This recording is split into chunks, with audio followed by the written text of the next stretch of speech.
پچھلے دنوں ایک کاروباری بندے سے میری ملاقات ہوئی. اس نے کہا جی کہ میرے والد صاحب ہر سال پوری زکوٰۃ ادا کرتے ہیں.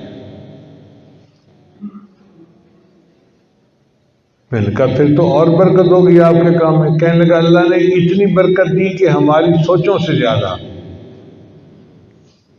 میں نے کہا مجھے کوئی واقعہ سنائیں.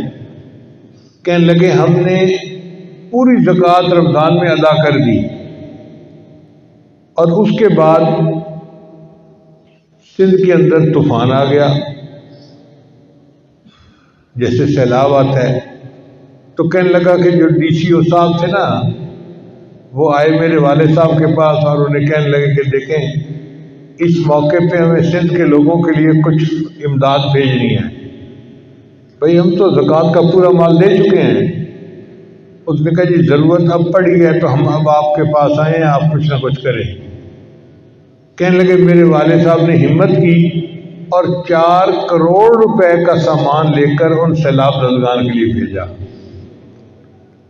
اب آپ اندازہ کریں کہ کتنا بڑا دل اللہ نے اس کو دیا ہوگا کہ جس نے 4 کروڑ روپے کا سامان غریبوں میں تقسیم کیا.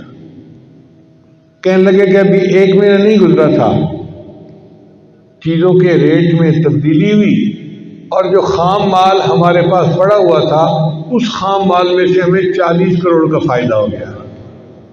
4 کروڑ دیے تھے اللہ کے راستے میں، اللہ نے 10 گنا کر کے وہ مال واپس پہنچا دیا. میں نے اپنی زندگی میں ہزاروں مرتبہ اس کو 10 گنا ہو کے واپس کرتے دیکھا ہے. تو پہلے پیپر میں کامیابی کا طریقہ یہی ہے کہ جو زکوٰۃ بنتی ہو یا عشر بنتا ہو یا جانوروں میں سے زکوٰۃ ہو یا سونے چاندی کی زکوٰۃ ہو وہ پوری ادا کریں، پھر دیکھیں برکت کیسی ہے. اس میں سمجھنے والی بات یہ ہے کہ اللہ تعالیٰ نے مال پر زکوٰۃ نہیں لگائی. فالتو مال جو نصاب کا مال تھا اور 1 سال آپ کے پاس پڑا رہا، آپ کے کام کا نہیں تھا، فالتو تھا، سرپلس تھا، اس پر زکوٰۃ لگتی ہے. بھائی دیکھیں اللہ تعالیٰ اگر چاہتے تو حکم دے دیتے کہ میرے بندے جو تیری ضرورت کا ہے وہ تیرا اور ضرورت سے زیادہ ہے تو وہ سب غریبوں کا سب غریبوں میں تقسیم کر دو، تو ہم 100% مال غریبوں میں تقسیم کرنے کے پابند ہو جاتے. مگر میرا مالک کتنا کریم ہے، اس نے کہا نہیں، جو تمہارے پاس فالتو مال ہے نا اس میں سے 2.5% تم غریبوں میں تقسیم کرو اور 97.5% جو ہے وہ تمہاری تنخواہ تمہارے لیے حلال ہے.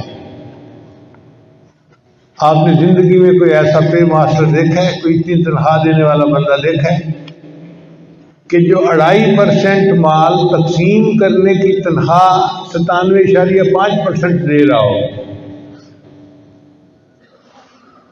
اور اس سے مال اللہ کی حفاظت میں بھی آ جاتا ہے. چنانچہ جو بندہ زکوٰۃ صحیح طرح سے ادا کرتا ہے نہ اس کے گھر میں آگ لگتی ہے، نہ اس کی چوری ہوتی ہے، نہ کچھ ہوتی ہے، اللہ کی حفاظت ہوتی ہے. وہ انشورنس تو نہیں ہوتی، ایشورنس ہوتی ہے اللہ کی طرف سے کہ میرے بندے میں تیرے مال کی حفاظت کروں گا.